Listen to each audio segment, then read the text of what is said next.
Hey guys, welcome back to our YouTube channel Login Aid, and in today's video I'm gonna show you how to check time and date of messages on Messenger. So now without any further ado, let's begin with the steps. So first of all, launch Messenger application on your mobile device. Now once you are here, simply tap open any conversation that you wish to.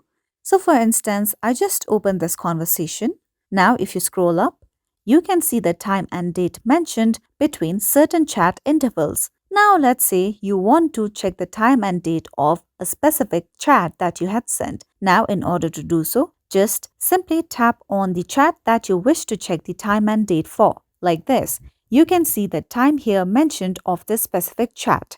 Now, if you had sent these chats during long time intervals, then the date will also be mentioned here just beside the time mentioned. So as I sent this chat recently, only the time has been mentioned here. So that's how simply you can check time and date of messages on your messenger. And this is it for today. If you found this video helpful and informative, don't forget to subscribe to our YouTube channel for more upcoming tutorial videos.